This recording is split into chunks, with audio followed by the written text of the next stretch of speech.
What's up, classmates? Kami ang Fearless Friends. At nandito kami para kunin ang reaction ng mga com students tungkol sa laban sa korupsyon ng gobyerno.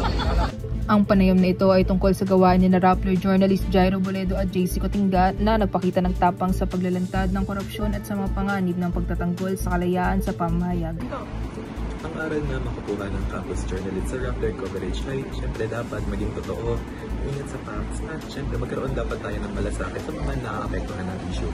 Katulad na lamang sa nasabi sa post na, your report cannot change the world by itself, but with your continuous effort and reporting it will make a huge impact.